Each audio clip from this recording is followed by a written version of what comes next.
मैं अपनी screen share कर रहा हूँ।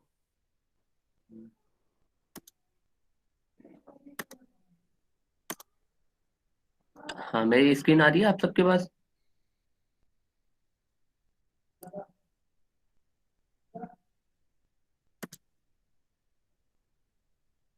हाँ गाइज, मेरी स्क्रीन आ रही है सदाकत? जी जी। ओके। ओके।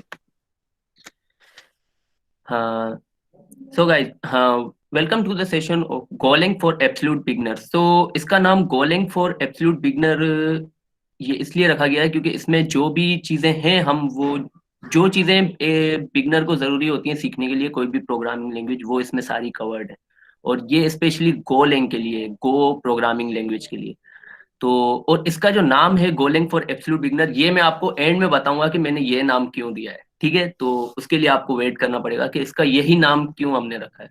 तो इस सेशन को स्टार्ट करने से पहले मैं थैंक्स कहना चाहूंगा डीएससी क्लब को, हाँ, सिंध यूनिवर्सिटी जामशोरो को, जिन्होंने मुझे इनवाइट किया इस सेशन के लिए एज ए स्पीकर।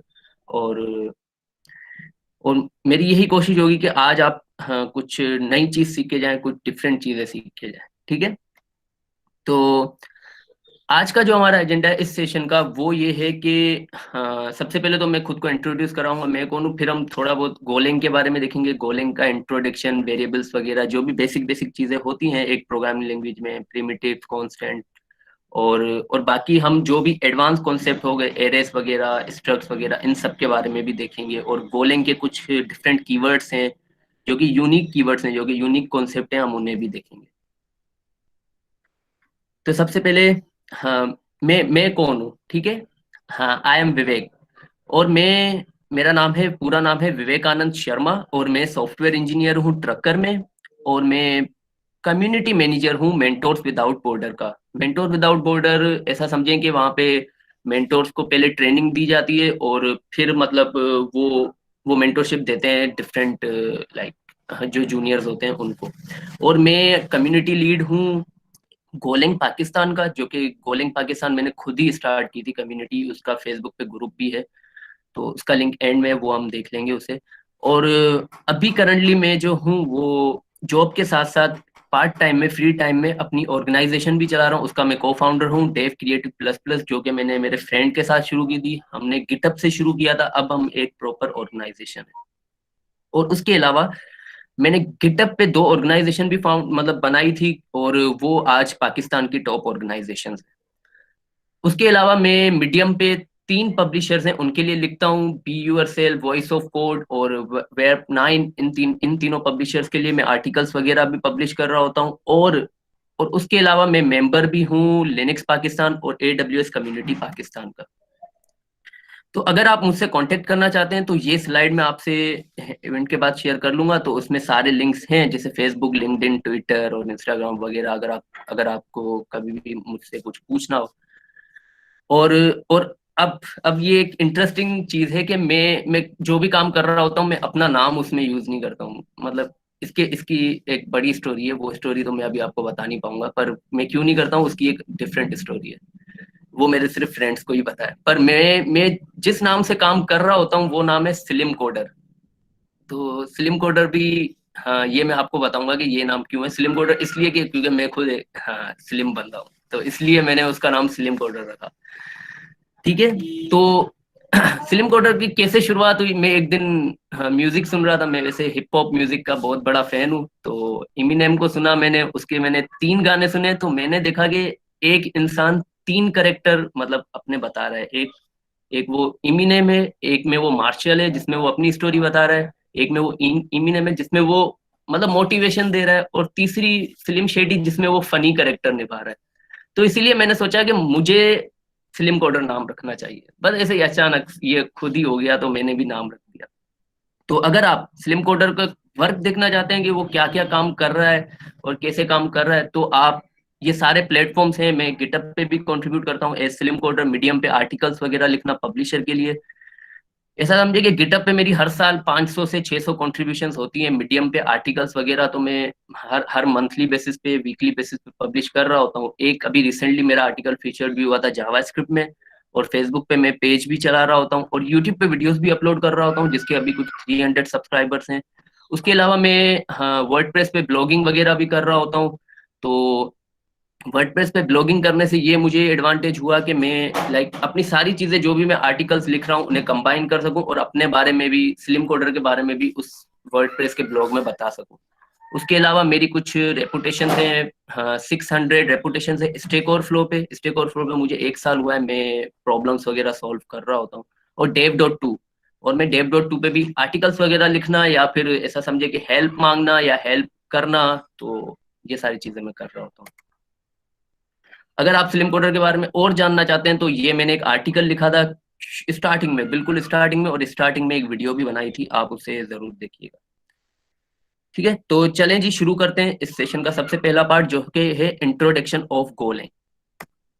तो सबसे पहले गोलैंग बनाई किसने? ठीक है, गो प्रोग्रामिंग लैंग्वेज बनाई किसने? गो प्रोग्रामिंग लैंग्वेज 3 सॉफ्टवेयर इंजीनियर थे गूगल गूगल में, ठीक है, जिन्होंने बनाई थी। उनका नाम है रॉबर्ट, रॉब एंड केन। तो इन्होंने क्यों बनाई, एक नई प्रोग्रामिंग लैंग्वेज क्यों बनाई? क्योंकि गूगल के पास कुछ लिमिटेशंस आ गई थी, इसीलिए उन्हें उन्हें एक नई प्रोग्रामिंग लैंग्वेज बनानी पड़ी। अब बात करते हैं कि गूगल पहले ऐसा क्या है, कौन सी लैंग्वेजेस यूज कर रहा था और उनके उनके पास क्या लिमिटेशंस आई थी। ठीक है, तो गूगल जो पहले यूज कर रहा था वो यूज कर रहा था पाइथन, जावा, सी, सी प्लस प्लस। पर इन लैंग्वेजेस के साथ भी उन्हें लिमिटेशन फेस करनी पड़ रही थी। अब जैसे जैसे पाइथन में क्या लिमिटेशन थी? पाइथन बहुत इजी है यूज करना पर स्लो है एट द सेम टाइम, क्योंकि वो इंटरप्रेटेड लैंग्वेज है। और जावा, जावा क्विक है, बट उसका जब जावा की एप्लीकेशन बढ़ती है तो उसका जो टाइप सिस्टम होता है वो बहुत कॉम्प्लेक्स हो जाता है डिस्ट्रीब्यूटेड एप्लीकेशंस के लिए। और सी प्लस प्लस, सी और सी प्लस प्लस भी क्विक है बहुत ज्यादा, पर उनका भी वही टाइप सिस्टम कॉम्प्लेक्स है, और इनका जो कंपाइल टाइम है सी और सी प्लस प्लस एप्लीकेशन का वो बहुत स्लो हो जाता है। तो इसीलिए इन्होंने गोलैंग बनाई। गोलैंग का strong and statically type, Golang जो है वो स्ट्रॉन्ग एंड स्टैटिकली टाइप्ड है। मतलब इसमें हम ऐसा समझें कि जावा स्क्रिप्ट की तरह जैसे हमने वेरिएबल बना दिया और हमने उसको कुछ भी पास करा दिया, कभी स्ट्रिंग दे रहे हैं, कभी वेरिएबल उसमें पास कर रहे हैं, कभी इंटीजर पास कर रहे हैं। तो गोलैंग में ऐसा नहीं होता, गोलैंग में हमें स्पेसिफिक बताना पड़ता है कि आप क्या कर रहे हैं। पर गोलैंग ये भी देता है कि आप उसको डायनेमिक भी कर सकते हैं। उसमें एक तरीका है, गोलैंग वालों ने दिया है वो अभी रिलीजेस में, जिसमें आप उसको हाँ डायनेमिक भी कर सकते हैं। मतलब आप टाइप नहीं बताएं, आप जस्ट वेरिएबल बताएं और उसमें कुछ भी पास करें। और गोलैंग का क्या फायदा है? गोलैंग की औसम कम्युनिटी है। गोलैंग की ऐसा समझे पाकिस्तान में अभी इतनी अच्छी कम्युनिटी नहीं है एज कम्पेयर टू बाहर के लोग जब आपको देखेंगे। अब मैं आपको इसकी एग्जांपल देता हूँ औसम कम्युनिटी की। मैं अभी जब कोर्स रिकॉर्ड कर रहा था तो मुझे मुझे पाकिस्तान से इतने मैसेजेस नहीं है जितने मुझे बाहर से आए, क्योंकि मैं कोर्स रिकॉर्ड इंग्लिश में कर रहा होता हूँ। तो इतनी औसम कम्युनिटी है गोलैंग की। गोलैंग का जो तीसरा पॉइंट है वो है गोलैंग की सिंप्लिसिटी। मतलब आप जब गोलैंग पे काम करेंगे तो आपको ऐसा लगेगा कि आप जावा स्क्रिप्ट, आप पाइथन पे काम कर रहे हैं, आप सी पे भी काम कर रहे हैं, सी प्लस प्लस। मतलब सारी गोलैंग को ऐसे बनाया गया है कि सारी लैंग्वेजेस मिला के और एक लैंग्वेज बनाई है गोलैंग। और इसका चौथा पॉइंट जो है, गोलैंग का कंपाइल टाइम बहुत फास्ट है और ये गार्बेज कलेक्टेड है। मतलब ये इसमें हमें सी और सी प्लस प्लस में हमें क्या करना पड़ता है, हमें गार्बेज खुद से कलेक्ट करना पड़ता है। भाई यहाँ पे इस मेमोरी में ये, यहाँ से ये डिलीट कर दो, ये कर दो, तो वो गोलैंग वो खुद ही कर रहा होता है। गोलैंग के अंदर बिल्ट इन कंकरेंसी होती है, इसका एक कंकरेंसी पैटर्न होता है जिसे हम देखेंगे। और गोलैंग के जो मॉड्यूल्स होते हैं उसको हम कंपाइल कर सकते हैं स्टैंड अलोन लाइब्रेरी में। फिर हम उस मॉड्यूल को ईएक्सी फाइल हो गई या आप ऐसा समझे डिफरेंट प्लेटफॉर्म की फाइल हो गई, हम उसको सर्वर पे ले जाके और वहां पे चला सकते हैं। ठीक है, तो सबसे पहला सवाल आता है वेरिएबल्स का। अब अब ये तो चलें, ये मैं ऐसा करता हूँ। अब वेरिएबल के 3 तरीके होते हैं क्रिएट करने के, पर उससे पहले हम इसको चलाएंगे कहाँ पे, सवाल ये आता है। तो अगर आप सब आई होप लैपटॉप पे ही होंगे तो आप गूगल पे सर्च कीजिएगा गोलैंग play.golang.org। तो ये एक प्ले ग्राउंड है गोलैंग वालों का दिया हुआ, जिसमें आप गोलैंग के प्रोग्राम चला सकते हैं ब्राउजर पे ही। ठीक है, जिसपे आप गोलैंग के प्रोग्राम ब्राउजर पे चला सकते हैं और इसको हम प्ले ग्राउंड कहते हैं गोलैंग का। तो आप क्या करें, आप play.golang.org, ये मैं वेबसाइट आपको भेज रहा हूँ, आप इससे चलाएं।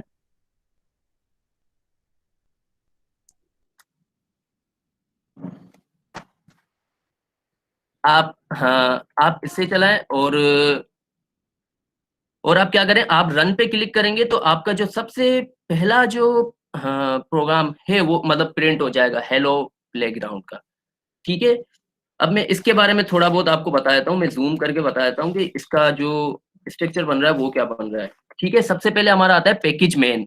हम सबसे पहले गोलेंग गोलेंग जो हमारी डेवलपमेंट हो रही होती है उसमें हम पैकेजेस बना रहे होते हैं, जैसे हम जावा में और इनमें बना रहे होते हैं, बाकी डिफरेंट लैंग्वेजेस में।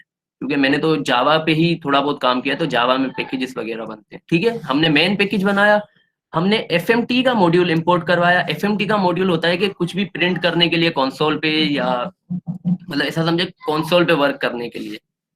और मेन फंक्शन जैसे सी प्लस प्लस में होता है, कि सी प्लस प्लस में होता है इंट मेन, जो कि मेन फंक्शन सबसे मतलब वो ऐसा समझे सबसे पहले ही कॉल होता है और वो सारी चीजें कॉल करता है।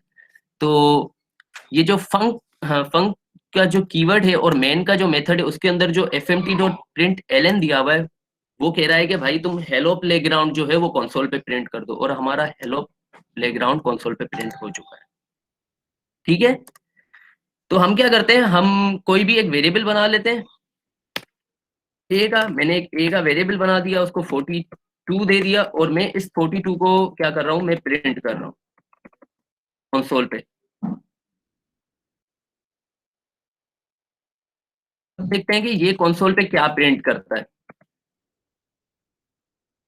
सी, इसने 42 प्रिंट किया। तो ऐसे वेरिएबल बनते हैं, और इसके तीन तरीके होते हैं। ये मैं स्लाइड्स आपसे शेयर करूंगा, आप तीनों तरीके खुद से ट्राई कर लेना। एक तो होता है कि बिल्कुल स्टैटिक टाइप, दो तरीके जो है वो बिल्कुल स्टैटिक टाइप लैंग्वेजेस की तरह ही है। जैसे हम एक वेरिएबल बनाते हैं और उसको बताते हैं कि भाई आपकी टाइप क्या है, आप वेरिएबल, आप इंटीजर हो, तो अगर आप वेरिएबल हो तो कौन से हो, मतलब इंटीजर हो क्या हो, तो हम उसको बताएंगे भाई आप इंटीजर हो। और दूसरे में भी यही है।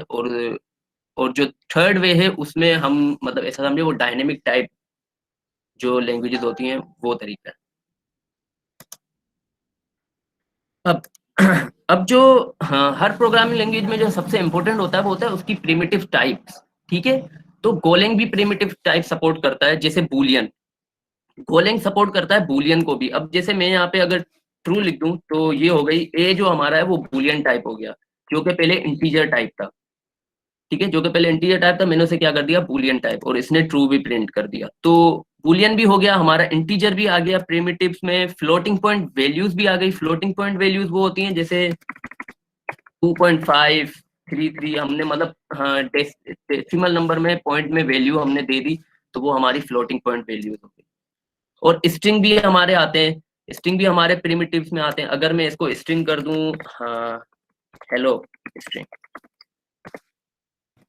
हमारे पास ये सारी प्रिमिटिव टाइप्स हैं। पर ये तो हर प्रोग्रामिंग लैंग्वेजेस में होती है, राइट, जितना जितना आपने देखा होगा। पर गोलेंग में जितना मेरा एक्सपीरियंस रहा है, गोलेंग में एक अलग ही टाइप है, वो है कॉम्प्लेक्स टाइप। जैसे जैसे मैथमेटिक्स में होते हैं कॉम्प्लेक्स नंबर, जिसमें एक रियल पार्ट होता है, एक इमेजिनरी पार्ट होता है, वैसे ही गोलेंग में भी एक टाइप है कॉम्प्लेक्स टाइप। तो हम कॉम्प्लेक्स टाइप को देखते हैं कि कॉम्प्लेक्स टाइप क्या है। ठीक है, कॉम्प्लेक्स टाइप ऐसे होती है ना, 1+2 आयोटा, जो हम आयोटा लगाते हैं, आयोटा एक इमेजिनरी पार्ट होता है और एक कॉम्प्लेक्स पार्ट होता है। तो कॉम्प्लेक्स भी यही यही टाइप होती है। ठीक है, और ये देखें, ये इसने कॉम्प्लेक्स टाइप भी प्रिंट कर दी। तो ये सारी चीजें हो गई, हाँ, प्रिमिटिव टाइप गोलेंग की। ठीक है, और ये जो है ना, ये सारी चीजें। अच्छा सर, ये मेरा प्रिंट नहीं हुआ, पता नहीं क्या मसला है, थोड़ा सा। आप जी। क्या क्या प्रिंट नहीं हुआ? तो थोड़ा बीच में ना वो कनेक्शन का भी मसला था। मैंने ये जो आपने टाइप किया है, ये मैंने प्रिंट किया है। ए इक्वल टू लिखना है या उसके पहले वो सेमी कॉलन भी लिखना है? हाँ, कॉलन लिख के आप इक्वल टू लिखेंगे तो वो उस पर कुछ भी असाइन करेंगे, प्रिमिटिव टाइप कोई भी असाइन करेंगे तो वो प्रिंट हो जानी चाहिए।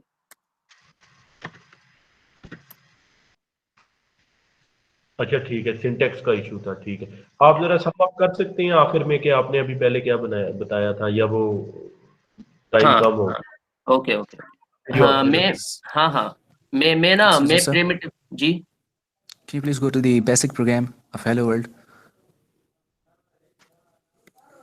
Hello world, So, okay, yep, this one.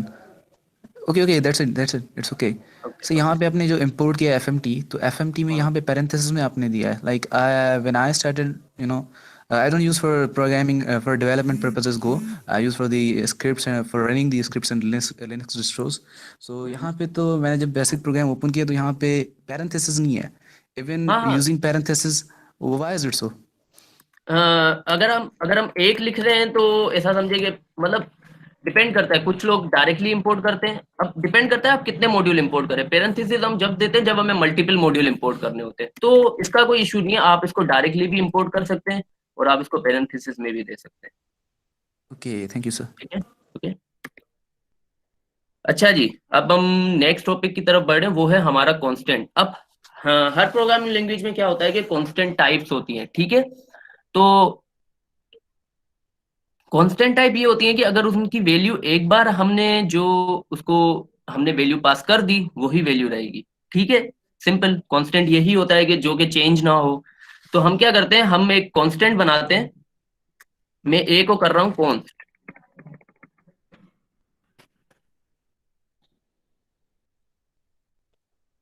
ठीक है। मैंने ए को कर दिया कॉन्स्ट। अब ये देखें, मैंने ए में मैंने 5 वैल्यू पास कर दी और मैंने इसको कॉन्स्ट कर दिया। अब मैं जब भी ए को चेंज करने जाऊंगा तो ये प्रोग्राम फटेगा, और मैं अभी इसको मतलब ऐसा समझिए कि फाड़ना नहीं चाह रहा, क्योंकि वो फिर हाँ ऐसा कोई इशू तो नहीं होगा, पर अभी इतना हमारे पास टाइम नहीं है, हमारे पास बहुत सारी चीजें कवर करने के लिए। आप इसको खुद से भी ट्राई कर सकते हैं, ये कोई इतना टफ कॉन्सेप्ट नहीं है, ठीक है। तो कॉन्स्टेंट टाइप वो होती है जिनकी वैल्यू एक बार जो हमने पास कर दी वही रहेगी। सर ये समझ आ गया सर। जो प्रिमिटिव से पहले आपने कौन सा बताया था? प्रिमिटिव से पहले तो वेरिएबल था हमारा, अच्छा, ठीक ठीक ठीक। ठीक है। सही। अब हमारे पास जो हाँ जो कि इंटरेस्टिंग चीज है वो है, हाँ हमारे पास एरेज और स्लाइसेस। वैसे तो गोलैंग में बहुत सारी इंटरेस्टिंग चीजें, पर हमारे पास जो सबसे ज्यादा इंटरेस्टिंग चीज है वो है एरेज और स्लाइसेस, ठीक है। तो सबसे पहले एरेज क्या होते हैं। एरेज तो आपको पता है कि हम सेम टाइप की उसमें मतलब हम मल्टीपल वैल्यूज स्टोर करवाते हैं, ठीक है। अब जैसे मैंने कहा कि मेरे पास जो एरे की लेंथ है वो 3 है, ठीक है। और उसमें आप स्ट्रिंग की वैल्यूज पास कर दो। जैसे ये मेरे रूममेट के नाम है, पहले तो मेरा नाम है विवेक, फहद, दर्शन। तो आप क्या करें, आप ये सारे स्ट्रिंग स्टूडेंट्स में पास कर दें, और स्टूडेंट की टाइप क्या रखें, स्ट्रिंग रखें, ठीक है। तो एरे क्या करेगा, एरे जो है वो सारी वैल्यूज हमारी सेम टाइप की पास करता रहेगा, और हम उसको ऐसा समझे फिर आगे चल के अल्टरेट करके एक एक वैल्यू पे अपना काम परफॉर्म कर सकते हैं। जैसे मैं चाह रहा हूँ कि विवेक पे आगे चल के एरे के मतलब हम इटरेट करके विवेक के आगे आनंद आ जाए, फात के आगे टालपुर आ जाए, और दर्शन के आगे लाल आ जाए, तो ये पूरा उनका नाम बन जाएगा, ठीक है। मैं ऐसा समझे कि मैं सारी चीजें उस पे नहीं चला पाऊंगा प्ले ग्राउंड पे, क्योंकि हमारे पास इतना टाइम नहीं है, पर मैं ये आपको ऊपर ऊपर से इसका कॉन्सेप्ट दे रहा हूँ। और एरे की जो सबसे इंटरेस्टिंग बात ये है कि एरे एरे जो होता है वो पास बाय वैल्यू होता है। अब पास बाय वैल्यू ये होता है कि अगर आपने एक बार जो वैल्यू चेंज कर दी, तो हाँ वो मतलब हाँ अगर आपने एक एक कॉपी बना दी एरे की, और आपने क्या किया उस कॉपी में चेंज किया, तो वो जो मेन था, जो मेन हमारा एरे बनाया हुआ था, उस पर कोई इम्पेक्ट नहीं पड़ेगा, ठीक है। ये होता है पास बाय वैल्यू का कॉन्सेप्ट। और एरेज हमारे पास डिफरेंट मतलब डायमेंशन के, एक तो सिंगल डायमेंशन होता है और एक मल्टी मल्टी डायमेंशन एरेज होते हैं। हम मल्टी डायमेंशन एरेज भी बना सकते हैं, मतलब एरेज के अंदर एरेज, जैसे मैट्रिक्स हो गए हमारे मैथमेटिक्स में, ठीक है। अब जो हमारा हाँ, एक और कॉन्सेप्ट है वो है स्लाइसिस का, ठीक है। तो अब सवाल ये आता है कि स्लाइसिस और एरे में क्या फर्क है, ठीक है। पहली बात तो ये कि एरे में हमें बताना पड़ता है कि आपके कितनी लेंथ का एरे, ठीक है। और स्लाइसिस में हमें ये नहीं बताना पड़ता कि कितनी लेंथ है स्लाइस की, हम बस बना देते हैं स्लाइस, ठीक है। हम जितनी बनाना चाहें हम उससे आगे चल के बढ़ा देते हैं। और स्लाइसिस भी मल्टी डायमेंशनल भी बनते हैं और सिंगल डायमेंशनल भी बनते हैं, एरेज भी मल्टी डायमेंशनल बनते हैं, सिंगल डायमेंशनल भी बनते हैं। पर एरे में हमें बताना पड़ता है कि आपकी आपकी एरे की क्या वो है, लेंथ है। पर गोलैंग में एक और वे है कि हमें जहाँ पे एरे की हमें बतानी नहीं पड़ती लेंथ, हम क्या करते हैं, हम स्प्रेड ऑपरेटर पास करते हैं। आप ये देख रहे हैं, ये स्प्रेड ऑपरेटर मैंने पास किया हुआ है। मैंने कहा है कि भाई आप इसको जितना भी आपको बढ़ाना हो आप बढ़ा सकते हो। अब ये सवाल आता है कि फिर स्लाइसिस का क्या काम है। अब देखें, जैसे कि मैंने बताया कि एरेज पास बाय वैल्यूज होते हैं, तो स्लाइसिस जो होते हैं वो पास बाय रेफरेंस होते हैं। मतलब मैं अगर एक स्लाइस की कॉपी बनाऊं, मैंने मेरे मेरे पास एक स्लाइस बना हुआ है और मैं उसकी कॉपी बनाता हूँ दूसरे स्लाइस में, और मैं दूसरे स्लाइस पे चेंज करता हूँ, तो वो पहले वाले पे भी उसका इम्पेक्ट पड़ेगा, पर ऐसा एरे में नहीं होगा। ये होता है main concept pass by value और पास बाय रेफरेंस का। तो इसको मैं रन नहीं कर रहा, इसको हम, आप इसको देख लीजिएगा बाद में कि ये कैसे और ज्यादा आप इसको एक्सप्लोर कीजिएगा। मैं इसको रन नहीं कर रहा क्योंकि ये हमारे लिए बहुत ज्यादा वो हो जाएगा, टाइम कंज्यूमिंग हो जाएगा, ठीक है, क्योंकि आगे हमारे पास बहुत सारे कॉन्सेप्ट है। पर जो मेन चीज समझने वाली है एरेज और स्लाइसिस में, वो ये है कि एरे हमारे होते हैं पास बाय वैल्यूज होते हैं और स्लाइसिस पास बाय रेफरेंस होते हैं। एरेज में हमें एटलीस्ट हम लेंथ भी बताते हैं, मतलब हम भले स्प्रेड ऑपरेटर पास करें पर हम उसको बता रहे हैं कि भाई आप इनफाइनाइट हो। पर स्लाइसिस में ऐसा नहीं होता, स्लाइसिस में हम बस उसको जितना हम बढ़ाना चाहें हम बढ़ा सकते हैं। अब जो सबसे ज्यादा जो मुझे मुझे मतलब इसमें कॉन्सेप्ट पसंद है वो है मैप और स्ट्रक्ट्स का, ठीक है। तो सबसे पहले मैप क्या होता है, ठीक है। मैप, अगर आप जावा स्क्रिप्ट के बैकग्राउंड से हैं या आप किसी और बैकग्राउंड से हैं तो आपको पता होगा कि हमारे पास एक चीज होती है जेसन, राइट। हमारे पास जेसन होता है। जेसन में क्या होता है, जेसन में हमारे पास की वैल्यू पेयर बनते हैं, ठीक है।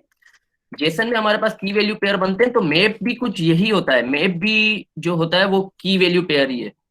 उसमें उसमें हम टाइप बता देते हैं कि आपकी की टाइप क्या होगी और आपकी वैल्यू की टाइप क्या होगी, तो वो फिर ऐसा समझें कि वो फिर पूरा एक जेसन बना के दे देगा। सही है। अब देखें, ये जो यहाँ पे प्रोग्राम लिखा हुआ था, ये जो यहाँ पे मैप बनाया हुआ था मैंने उसे कॉपी पेस्ट किया और अभी मैं इसको रन करने जा रहा हूँ। तो देखते हैं इसका आउटपुट क्या मिलता है हमें। देखें, इसने पूरा मैप जनरेट करके मुझे दे दिया।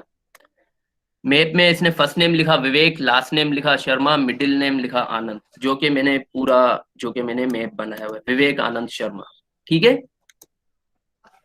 और हाँ, मैप की बात, खास बात ये कि मैप पास बाय रेफरेंस होते हैं। मतलब अगर मैं एक मैप बनाऊं और उसकी कॉपी बनाऊं और उस कॉपी में भी चेंज करता हूं, या मतलब उस कॉपी में चेंज करूं, तो उसका इम्पेक्ट मेन पे भी पड़ेगा, क्योंकि ये पास बाय रेफरेंस, ये होता है पास बाय रेफरेंस का कॉन्सेप्ट। और अब स्ट्रक्ट्स क्या होते हैं, स्ट्रक्ट्स जो है हमारे वो होते हैं पास बाय वैल्यू, ठीक है। जैसे मैप पास बाय रेफरेंस होते हैं, स्ट्रक्ट्स हमारे होते हैं पास बाय वैल्यू।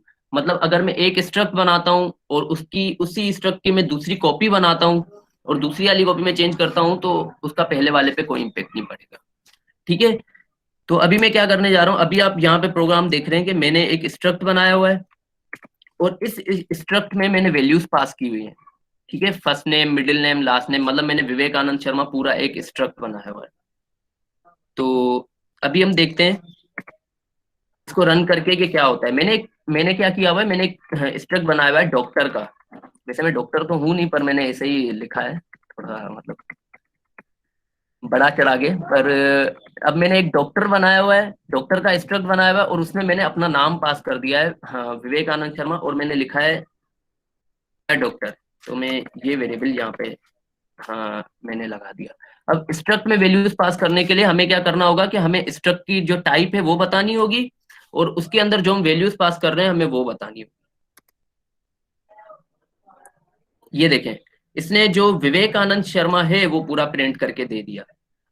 और इसकी जो हमें, हाँ, अगर अगर हमें किसी भी स्ट्रक्ट की कोई भी की गेट करनी है तो हम डॉट ऑपरेटर से गेट कर सकते हैं। और अगर मैप की हमें कोई भी की गेट करनी है तो हम जैसे एरे में गेट करते हैं, जैसे हम ब्रैकेट बना के, जैसे हम एरे से कोई भी एलिमेंट गेट करते हैं ब्रैकेट बना के, तो हम वैसे गेट कर सकते हैं।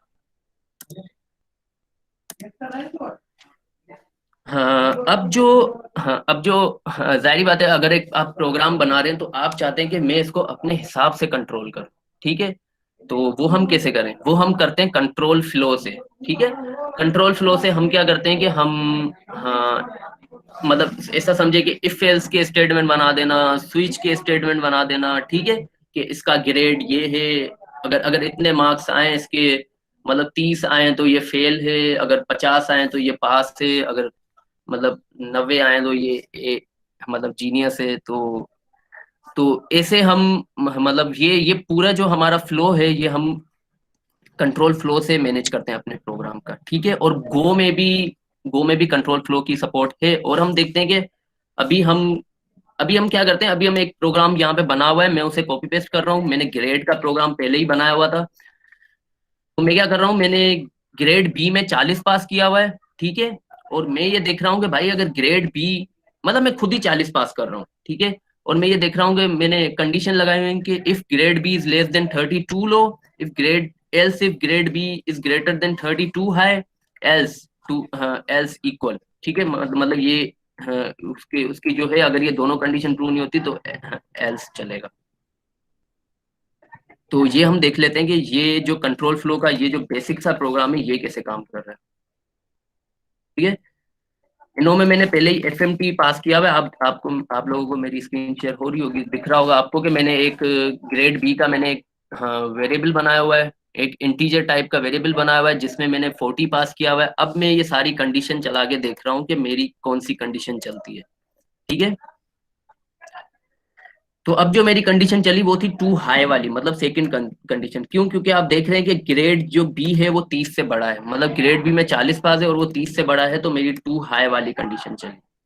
ठीक है, अब हर प्रोग्रामिंग लैंग्वेज में, ठीक है, ये इफ एल्स स्टेटमेंट तो हो गए, पर एक और चीज होती है, वो होती है स्विच केस स्टेटमेंट। ठीक है, अब वो ऐसा समझे कि बाकी प्रोग्रामिंग लैंग्वेज, मतलब मैंने जावा पे काम किया, जावा स्क्रिप्ट पे काम किया, तो उन्होंने क्या होता है कि स्विच स्टेटमेंट जो होते हैं उन्होंने ब्रेक लगता है, ब्रेक का कीवर्ड। पर अब एक इंटरेस्टिंग फैक्ट आपको बताऊं गोलैंग के बारे में कि इसमें कोई भी ब्रेक का कीवर्ड नहीं होता। ठीक है, ये खुद ही अपने आप को ब्रेक कर देता है।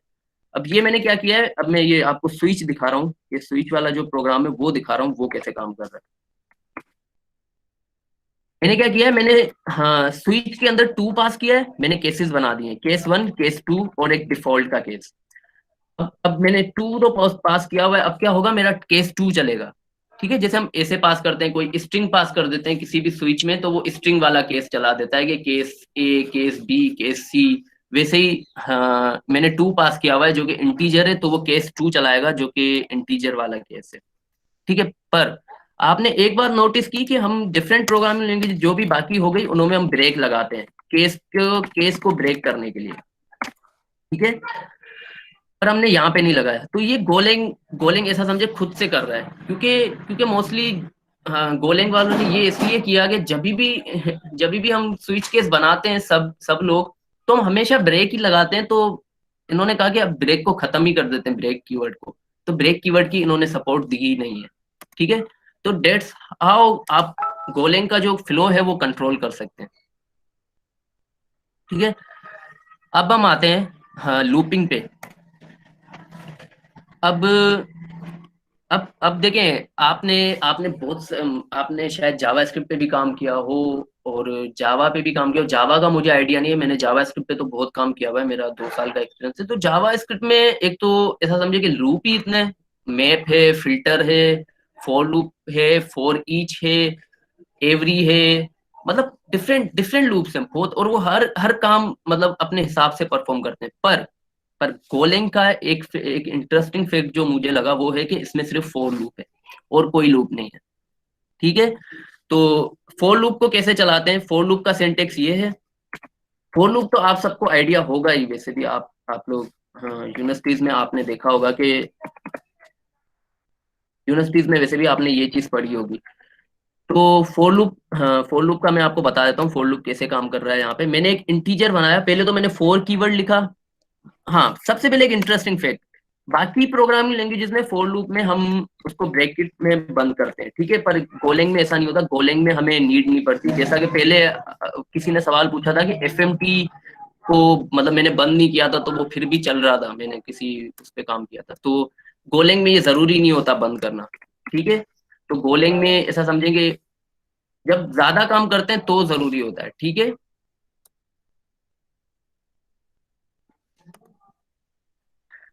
तो अब फॉर कीवर्ड, ठीक है, फॉर का कीवर्ड मैंने यूज किया, मैंने एक वेरिएबल बना दिया आई, जो कि जिसमें मैंने इंटीजर 0 पास कर दिया। मैंने कहा कि भाई आई जब तक लेस देन 5 ना हो तब तक आप आई को प्लस प्लस करते रहो और आउटपुट जो है वो प्रिंट करा दो। तो आप देख रहे हो इसने ये हर बार अल्टरेट हुआ, इसने आउटपुट प्रिंट कर दिया।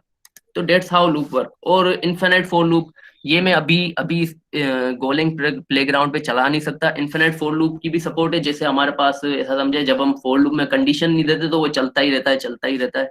और अगर मैं अभी इस पे चलाऊंगा तो ऐसा समझेंगे फिर मुझे अलविदा कहना पड़ेगा, क्योंकि फिर मेरा ब्राउजर जो है वो फट जाएगा। तो इसीलिए मैं इसको चला नहीं सकता। पर इसमें आप मतलब ऐसा समझे कि जब कोई फॉर लूप में कंडीशन नहीं देंगे तो वो इन्फिनिट टाइम चलता रहेगा, और ये होता है इन्फिनिट फॉर लूप। ठीक है, अब गोलेंग में जो, हाँ, जो कि इम्पोर्टेंट कीवर्ड्स हैं, हाँ, गोलेंग में जो इम्पोर्टेंट कीवर्ड्स हैं वो हैं डिफर, पैनिक और रिकवर। ठीक है, अब हम इन बारे में डिस्कस करते हैं। ये, हाँ, अब हम डेफर, पैनिक और रिकवर के बारे में डिस्कस करते हैं कि ये तीनों जो कीवर्ड्स हैं ये क्या है, और ये यूनिक कीवर्ड्स हैं, ये किसी और प्रोग्रामिंग लैंग्वेजेस में नहीं है, ये सिर्फ गोलैंग में। ठीक है, तो सबसे पहले जो डिफर का कीवर्ड है, डिफर का कीवर्ड क्या करता है कि एक जो नॉर्मल फ्लो चल रहा होता है, हम उसको, कभी कभी हमें ये भी नीड होती है कि भाई आप एक चीज करो और नीचे वाली चीज करो, ये बीच वाली चीज है इसको छोड़ दो, इसको हम जब मैं सारा सारा काम मेरा हो जाए फिर आप इसको चलाओ। Most of the time AC भी नीड होती है, और एसी मुझे जावा स्क्रिप्ट में तो बहुत बार हुई है, गोलैंग में भी हुई है। ठीक है, तो डेफर क्या करता है कि भाई, डेफर ये कहता है कि भाई आप जो आपकी जो नॉर्मल एग्जीक्यूशन चल रही है, आप उसे रोको। ठीक है, और उसे एंड में चलाओ जब आपकी सारी एग्जीक्यूशन कंप्लीट हो जाए। तो मैं आपको दिखा देता हूँ कि ये कैसे काम कर रहा है। ठीक है, आप ये देख रहे हैं, मैंने एक तो स्टार्ट प्रिंट कर दिया कंसोल पे, फिर मैंने डिफर का कीवर्ड लगा के मिडिल प्रिंट कर दिया, और फिर मैंने एंड प्रिंट कर दिया। तो अब जो इसका आउटपुट आएगा वो कुछ यूं आएगा कि स्टार्ट, एंड, मिडिल। जो मिडिल वाला था वो सबसे आखिर में हुआ, क्यों? क्योंकि मेरी जब सारी एग्जीक्यूशन कंप्लीट हो गई एंड तक, फिर उसने मिडिल वाला कॉल किया। ठीक है, तो डिफर कीवर्ड ये काम करता है कि भाई एग्जीक्यूशन रोक दो, रुको थोड़ी देर, और आप जैसे ही मेरी एग्जीक्यूशन कंप्लीट हो जाए फिर आप जो भी इसमें डिफर कीवर्ड से पहले, मतलब जो भी डिफर कीवर्ड के बाद जो मैंने काम बोला है वो करो। ठीक है, अब पैनिक।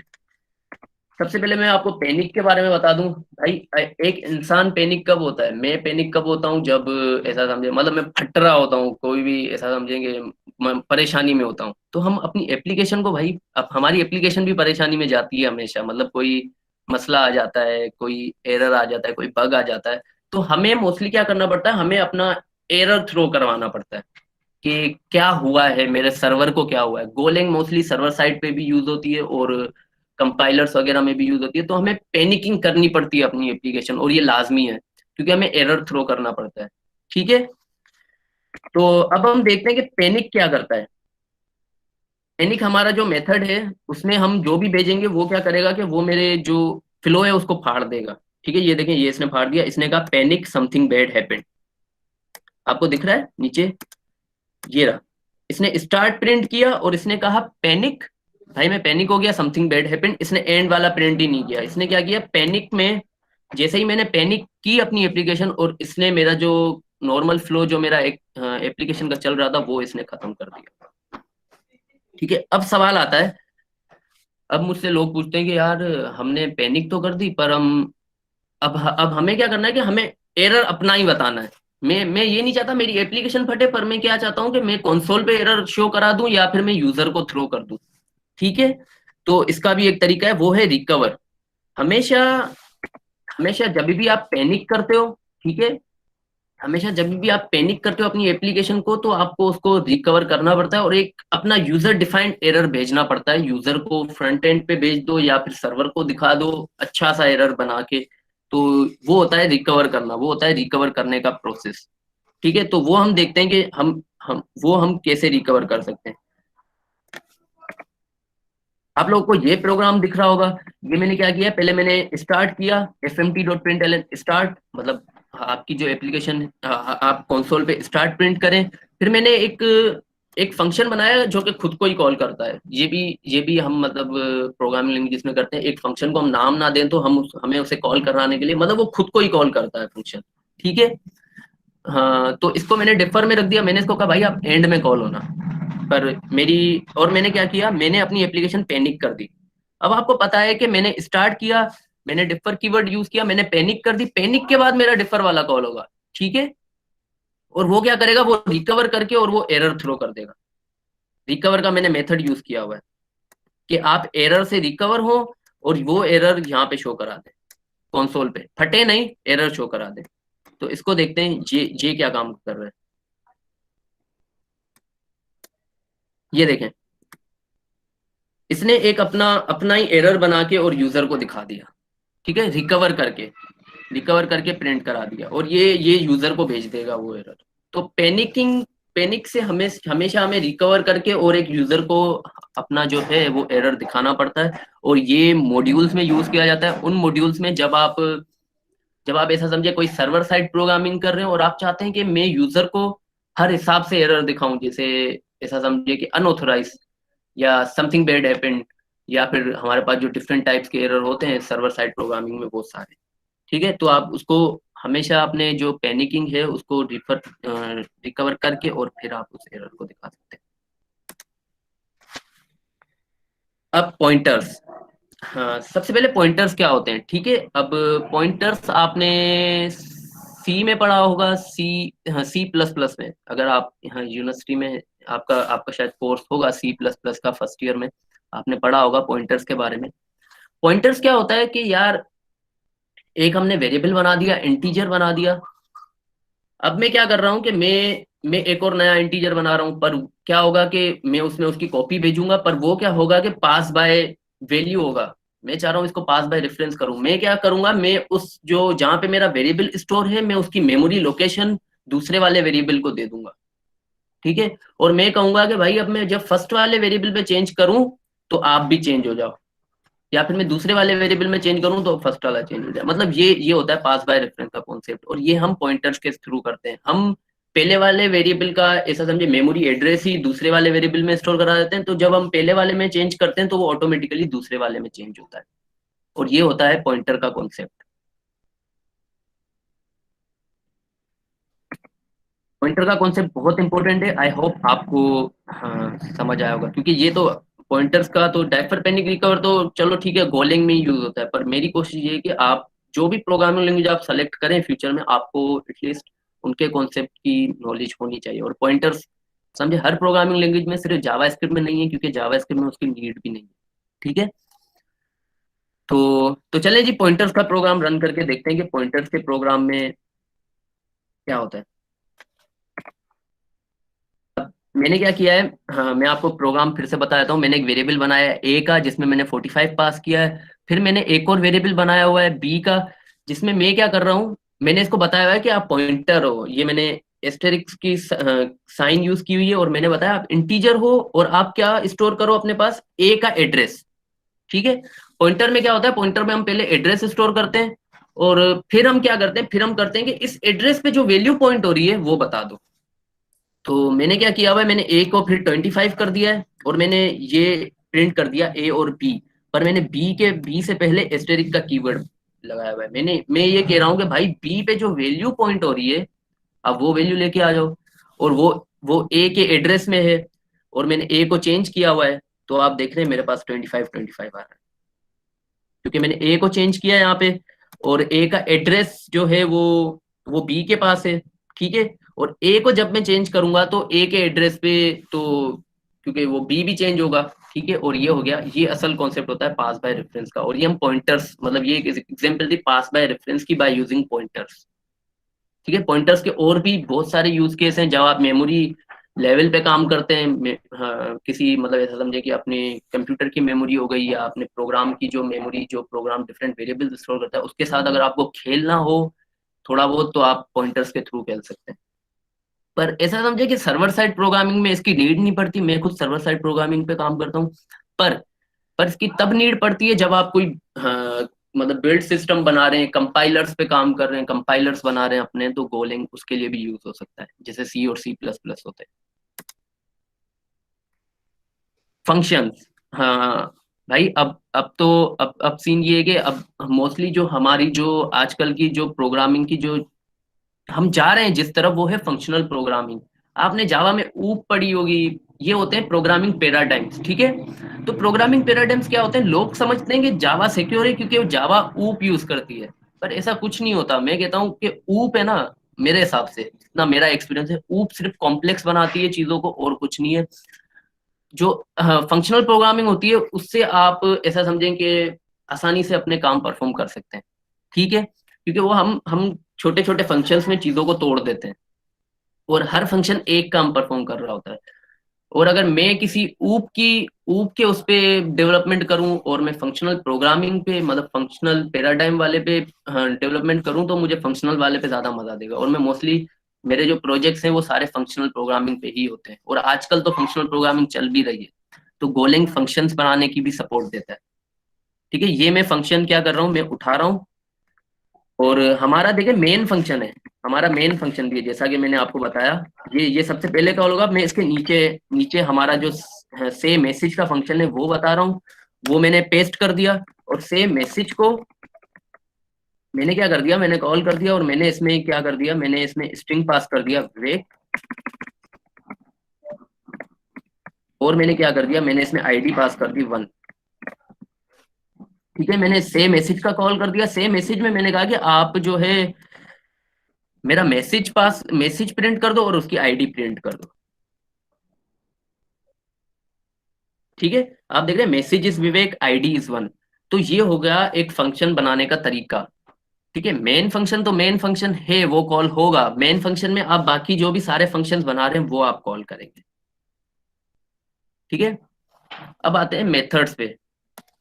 अब मैं आपको बताऊं, अब मैं आपको सही बताऊं, अब आप हो गए होगे कंफ्यूज बिल्कुल, क्योंकि क्योंकि आपने आपने मोस्टली मेथड्स और फंक्शंस को सेम ही समझा होगा। ठीक है, क्योंकि अगर आप जावा स्क्रिप्ट के बैकग्राउंड से हैं तो हम मतलब हम खुद प्रोफेशनल लाइफ में ये बोल देते हैं कि ये मेथड है, ये फंक्शन है, मतलब इंटरचेंजेबल बहुत मतलब वर्ड यूज करते हैं हम कभी फंक्शन को मेथड बोल देते हैं, उसको ये बोल देते हैं, पर इनों में फर्क होता है दोनों में। ठीक है, क्योंकि चलो ये मैं फर्क आपको बता देता हूँ कि इनों में फर्क क्या होता है, आप लोग देख लेना। और ये क्योंकि ऐसा है कि जावा स्क्रिप्ट जैसी लैंग्वेज में फंक्शन मेथड्स ही हैं, आप समझ रहे हैं मेरी बात, पर गो लैंग में ऐसा नहीं है, और शायद मेरे ख्याल से जावा में भी ऐसा नहीं है। आई थिंक, मैं मुझे मुझे इसके बारे में आइडिया नहीं है, पर गो में बिल्कुल भी ऐसा नहीं है। और ये मैं पहले प्रोग्राम आपको समझा देता हूँ और फिर मैं इसको रन करता हूँ। ठीक है, मैंने क्या किया हुआ है, मैंने पैकेज मेन बनाया हुआ है, मैंने एफएमटी का मॉड्यूल इंपोर्ट करवाया हुआ है, मैंने एक ऑथर का स्ट्रक्ट बनाया हुआ है जो कि हमने पहले देखा कि स्ट्रक्ट बनाते हैं हम, और मैंने क्या किया हुआ है, एक मेथड बनाया हुआ है। अब आप मेथड में और फंक्शन में देख रहे हैं क्या फर्क है। फंक्शन में जो है हमने हमने डायरेक्ट फंक कीवर्ड बना के और फंक्शन का नाम दिया, उसमें पैरामीटर्स पास किए थे। ठीक है, पर मेथड में हमेशा हम एक रिसीवर टाइप देते हैं। ठीक है, मतलब ऐसा समझेंगे, हाँ भाई, मेथड में हमेशा हमारी एक रिसीवर टाइप जाती है जिसके थ्रू हम उस मेथड को कॉल करते हैं। फंक्शन में ऐसा नहीं होता, फंक्शन में हम डायरेक्ट पैरामीटर पास करते हैं। ठीक है, ये मैं जब प्रोग्राम चलाऊंगा आपको थोड़ा और समझ आ जाएगा। और ये मैंने एक मेन फंक्शन बनाया हुआ है, मेन फंक्शन हमारा सबसे मेन फंक्शन है। इसमें मैंने क्या किया हुआ है, इसमें मैंने हमारा जो स्ट्रक्ट है उसके अंदर मैंने सारी वैल्यूज पास की हुई है, और मैंने शो का मेथड कॉल कराया हुआ है। मैंने स्ट्रक्ट के थ्रू करवाया हुआ है शो का मेथड कॉल, आप देख रहे हैं, क्योंकि मैंने स्ट्रक्ट को कहा है कि भाई आप इस मेथड को आप रिसीव कर रहे हो, तो ये आपकी जिम्मेदारी है, आप इसको कहाँ कॉल करते हो, कैसे कॉल करते हो। और मेरा जो स्ट्रक्ट है वो इस मेथड को रिसीव कर रहा है, तो इसीलिए उसने जो है शो का यहाँ पे रेस्पॉन्स डॉट शो का उसने जो है मेथड कॉल कराया हुआ है। तो फंक्शन और मेथड में डिफरेंस आपको समझ आया कि फंक्शन जो है वो सिंपली हम डायरेक्टली कॉल होता है, पर मेथड में एक रिसीवर टाइप जाती है, और वो रिसीवर टाइप कुछ भी हो सकती है, स्ट्रक्ट हो सकती है या मैप्स वगैरह भी हो सकते हैं। तो वो डिपेंड करता है कि आप कौन सी स्ट्रक्ट टाइप अपनी रिसीवर टाइप रखना चाह रहे हैं। तो इस प्रोग्राम को मैं चलाता हूँ। ठीक है, प्रोग्राम को मैंने रन किया, और इस प्रोग्राम में देखें ऑथर्स नेम सोना आ गया, ये सारी सारी चीजें आ गई, CSE पब्लिश आर्टिकल्स 203 सैलरी इतनी आ गई। और ये कॉल कैसे हुआ, ये कॉल ऐसे हुआ कि मैंने जो अपना मेथड में मैंने जो रिसीवर टाइप दी हुई थी वो एक स्ट्रक्ट दिया हुआ था, और उस स्ट्रक्ट को यूज करके मैंने अपना जो मेथड है वो कॉल कर दिया। ठीक है, मुझसे किसी ने पूछा था कि FMT हमने ब्रैकेट में दिया हुआ था, ये आप देख रहे हैं यहाँ पे FMT हमने ऐसे भी दिया हुआ है, फिर भी वो चल रहा है। तो इसका इसका कोई इतना बड़ा वो इशू नहीं है कि आप उसको ब्रैकेट में दें या उसमें दें, बस जब मल्टीपल हो तो एक ब्रैकेट बना के दे दें तो वो रीडेबल हो जाएगा। ठीक है, अब थोड़ा बहुत मैं आपको फिर से बता दूं फंक्शन के बारे में और मेथड्स के बारे में। ठीक है, आप इसको सेंटिकली समझें, सेंटेक्सिकली समझें, तो ऐसा समझें, सिंथेटिकल शुगर समझ के ही समझें इसको, बाकी ऐसा कुछ तो मैं समझता हूँ कि इसमें इसका आपको अगर आप जितना ज़्यादा घुसेंगे तो उतना आप कंफ्यूज हो जाएंगे, पर मैं आपको इसका बिल्कुल ईजी वे में समझा रहा हूँ। अब देखें, फंक्शन जो है वो फंक कीवर्ड ही यूज करते हैं। हम फंक्शन का नाम देते हैं, हम पैरामीटर की लिस्ट देते हैं और हम रिटर्न टाइप देते हैं, जो कि ऑप्शनल होती है रिटर्न टाइप। देखा, पहले पहले मैंने फंक्शन बनाया था, मैंने उसमें रिटर्न टाइप नहीं दी थी क्योंकि मैं कुछ रिटर्न भी नहीं करा रहा था। पर अगर कुछ रिटर्न करा रहे हैं तो ये लाजमी है कि आप रिटर्न टाइप दें। तो ये हो गया सिंपल फंक्शन। और मेथड का सिंटेक्स, मेथड में क्या है, मेथड में हमारी रिसीवर नेम आ गया जो ए था, आप देख रहे हैं यहाँ पे मेरा रिसीवर नेम क्या है, यहाँ पे मेरा रिसीवर नेम है ए, जो कि ऑथर का स्ट्रक्ट ले रहा है, ठीक है। और इसकी टाइप दे दी मैंने, और मैंने मेथड का नाम दे दिया, पैरामीटर की लिस्ट दे दी, और बिल्कुल वही सारा, वही जैसे फंक्शन कॉल हो रहा है वैसे ही मेथड कॉल हो रहा है। सिर्फ मेथड में सिर्फ ये होगा कि आप रिसीवर का नेम देंगे, रिसीवर की टाइप देंगे और अपने मेथड का नाम देंगे, और फिर आप उसे उस रिसीवर टाइप के थ्रू आप उसे कॉल करवा सकते हैं, ठीक है। ये देख रहे हैं, मैंने उसके थ्रू मैंने इनिशियलाइज करके और उसे कॉल करवाया है मेथड को।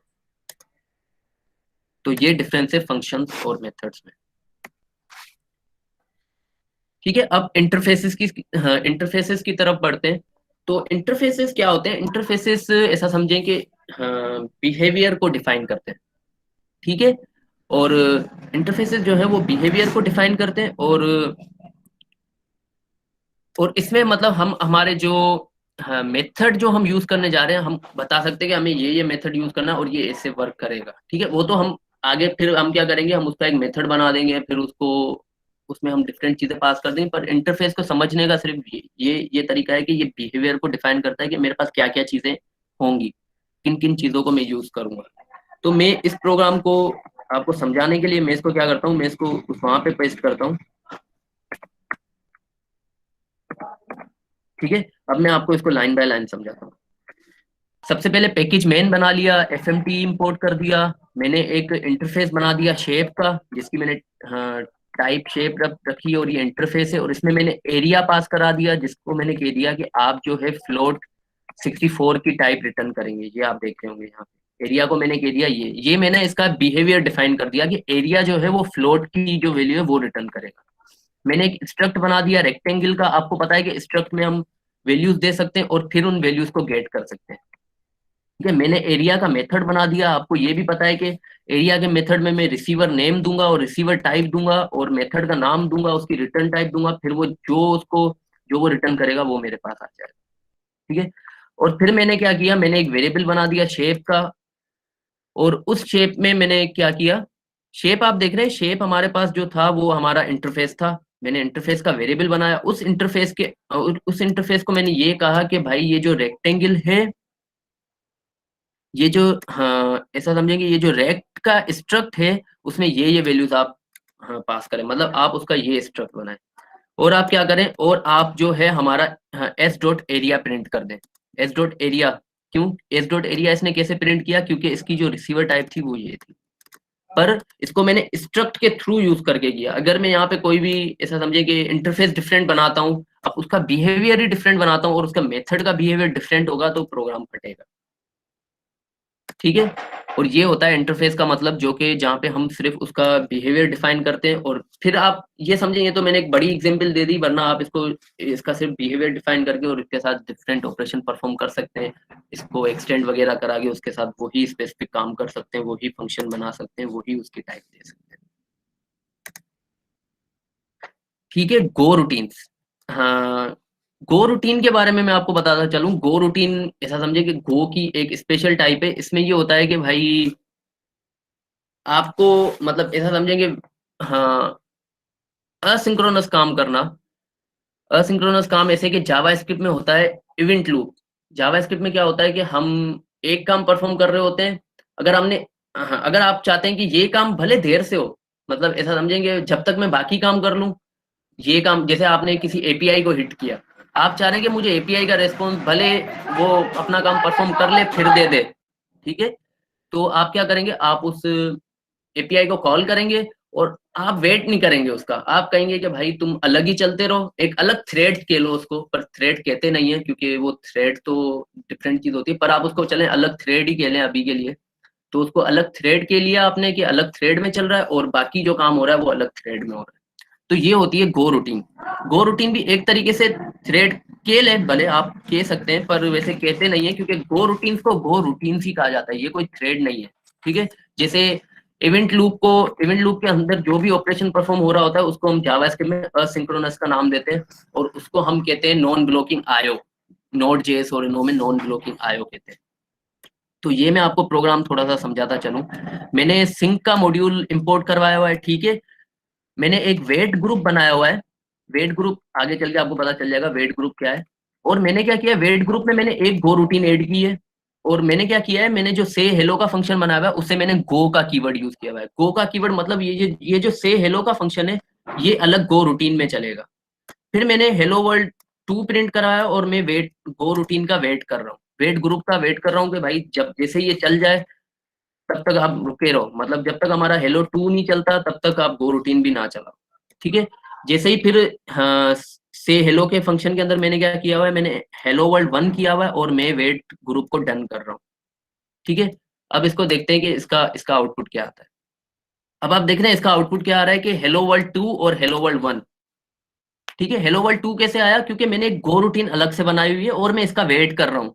मैं कह रहा हूँ जब तक मेरी एग्जीक्यूशन, मेरी गो रूटीन चल नहीं जाती, कंप्लीट नहीं हो जाती और मेरी एग्जीक्यूशन कंप्लीट नहीं हो जाती, उसके बाद आप गो रूटीन चलाओ। तो मेरे जैसे ही हेलो वर्ल्ड 2 जैसे ही आया, जैसे ही वो प्रिंट हुआ उसके बाद उसने ये गो रूटीन चलाई, तब तक वो वेट करता गया और गो रूटीन एक ही थी। आप समझते हैं ये पूरा सेंटेक्स कैसा है। तो ये आप इसको आप याद नहीं कीजिएगा, मैं ये कहूंगा कि आप इसको समझें, बस सिर्फ समझें। सेंटेक्स को याद करना मतलब ये कोई अच्छी प्रैक्टिस नहीं है, आप बस इसको समझ लें कि चीजें कैसे वर्क कर रही हैं। और गो रूटीन का कॉन्सेप्ट बहुत इंपॉर्टेंट है और गो रूटीन के जरिए आप डिफरेंट ऑपरेशन अपने सेम टाइम पे परफॉर्म कर सकते हैं। ठीक है, अब गो लैंग में एक और चीज यूज होती है, वो होती है चैनल्स, जिसको हम चैनल्स कहते हैं। अब क्या है कि भाई एक गो रूटीन से दूसरी गो रूटीन में डेटा कैसे भेजें। ठीक है, एक गो रूटीन अलग ही काम परफॉर्म कर रही है, दूसरी गो रूटीन अलग काम परफॉर्म कर रही है, वो अलग थ्रेड में, अलग उसमें ऐसा समझे थ्रेड में चल रही है, दूसरी गो रूटीन अलग थ्रेड में चल रही है। तो दोनों में डेटा कैसे ट्रांसफर करें। अब मुझे एक गो रूटीन से दूसरी गो रूटीन में डेटा चाहिए, पहली गो रूटीन जैसे ही कंप्लीट हो तो मुझे वो वाला डेटा दूसरी गो रूटीन में चाहिए।